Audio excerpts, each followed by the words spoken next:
इस सभागार में विराजमान रिपब्लिक नेटवर्क के प्रमुख अर्णव गोस्वामी जी, भाई ऐश्वर्य कपूर जी, आचार्य प्रमोद कृष्णम जी, आदरणीय मुकेश खन्ना जी और यहाँ उपस्थित सभी सम्मानित बहनों और भाइयों, आज जब हम इस विषय पर संवाद के लिए एकत्र हुए हैं तो दुनिया का दौर कुछ अलग दिखाई पड़ रहा है। There is a tussle on tariff and there is a confusion on what is going to be there in the future, what are the challenges and how the things will come out। मगर इसी के साथ साथ अगर आप देखें तो दुनिया में भी एक बड़े बदलाव का दौर है और ऐसा नहीं कि भारत में ये पहली बार हुआ है।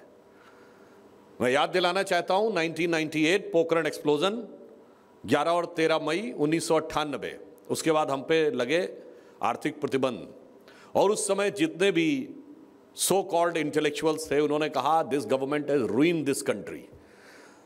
क्यों? उन्होंने कहा ना हमारे पास उस जमाने में फिजिकल इंफ्रास्ट्रक्चर था, ना हमारे पास फाइनेंशियल इंफ्रास्ट्रक्चर था, ना एक पैसा कोई लगाने को तैयार था, भारत में $1 लगाने को तैयार था और ऊपर से इकोनॉमिक सैंक्शंस। अब तो ये देश खत्म। मई 1998, 2 साल से कम का समय, मार्च 2000, बिल क्लिंटन अमेरिकन प्रेसिडेंट 5 दिन के लिए भारत में। क्या हो गया ऐसा 2 साल के अंदर? जब उस दौर में हमने निकलकर यह स्थिति स्थापित की थी तो आज तो हमारी स्थिति में बहुत भारी अंतर है, क्योंकि हर चुनौती एक नई संभावना को लाती है। जो प्रधानमंत्री श्री नरेंद्र मोदी जी ने कहा ना कि आपदा को अवसर में बदलने की कला हमारे प्रधानमंत्री जी को आती है और पूर्व में भी हम इसको दिखा चुके हैं। अब कोई आपसे कहेगा ठीक है वो पुराने ज़माने में हुआ कैसे था, तो मैं एक फैक्ट और भी बताना चाहता हूं। आजकल इस देश में लोगों को आपस में लड़वाने का प्रयास बहुत ज़बरदस्त तरीके से चल रहा है कि हर मुद्दे के ऊपर लड़ाओ, तो लोग कई बार अमीर गरीब के ऊपर लड़ाते हैं। तो मैं बताना चाहता हूं कि उस समय हमारे यहाँ जब $1 भी कोई इन्वेस्ट करने को तैयार नहीं था तो इनिशियल मनी कहाँ से आया था? पुराने लोगों को अगर याद हो, रिसर्जेंट इंडिया बॉन्ड निकाले थे वाजपेयी सरकार ने, $5 बिलियन के सब्सक्रिप्शन का टारगेट रखा गया था और $5.2 बिलियन आया था। किसने लगाया था? एनआरआईज ने लगाया था, इंडियंस ने लगाया था, बाहर के बिजनेसमैन ने लगाया था। यानी आज जिनके खिलाफ पूरा वातावरण नफरती बनाने का प्रयास किया जाता, अगर दौड़ में देखें तो उस समय भारत की अर्थव्यवस्था डूब गई होती, मगर सबने मिलकर काम किया और उसके बाद इंफ्रास्ट्रक्चर का जो दौर आया, मैं आपको लॉजिकली भी बताना चाहता हूं कि वो चीज कैसे हुई।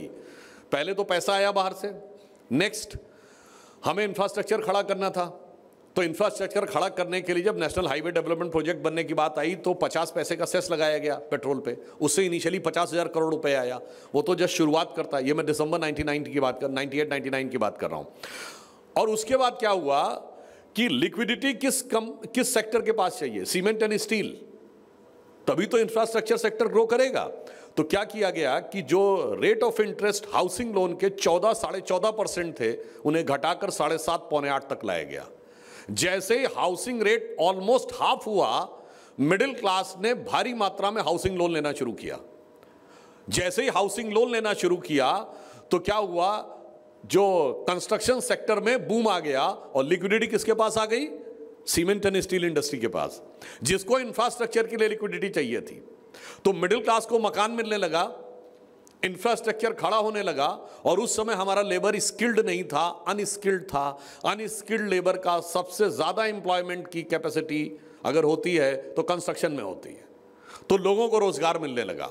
और इसके बाद सियाटल 1999 नवंबर 1999 में सियाटल में सारे जो विकासशील देश थे हमारे साथ खड़े हो गए। नवंबर 99 में आप जाके चेक करिएगा, ये भारत पे आरोप लगा कि India has sabotage the Seattle conference. हमने कहा दुनिया हमारे खिलाफ होती है, होने दीजिए। नवंबर 99 वो चेंज हुआ और मार्च 2000 में 4 महीने के अंदर अमेरिकन प्रेसिडेंट 5 दिन के लिए भारत आए, जो किसी भी अमेरिकन प्रेसिडेंट की लॉन्गेस्ट भारत की यात्रा है। आज अगर हम कहें कि साहब वो तो पुरानी बात थी, आज क्या होगा, तो आज हम जहां पे आके खड़े हैं, सिर्फ कल ही परसों ये न्यूज़ आई है कि मोबाइल के एक्सपोर्ट में जो यूएस को होता है, I am talking US specific, mobile export में भारत ने चाइना को पीछे छोड़कर अमेरिकन मार्केट में largest exporter of mobile handset बन गया है। कितना? केवल कुछ साल पहले 13% था हमारा, अब शेयर वहां 44% हो गया है। और जो चाइना का शेयर 65% था वो 25% पे आ गया है। And just couple of weeks back visa को पीछे छोड़कर हमारा डिजिटल प्लेटफॉर्म यूपीआई एक दिन में सबसे ज्यादा डिजिटल ट्रांजैक्शन करने वाला कंट्री बन गया है। और फिर इतना ही नहीं है, just last month World Bank की रिपोर्ट आई है कि among all the major economies of the world सबसे कम इनइक्वालिटी भारत में है।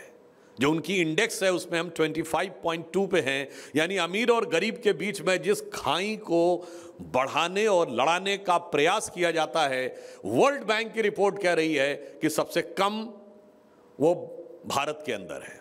और वैसे उसका एक और कारण भी है, सिर्फ हम दुनिया के इकलौते देश हैं जहां पर आपको कई ऐसे इंस्टीट्यूशंस मिल जाएंगे जहां साल में 365 दिन फ्री का खाना मिलता है।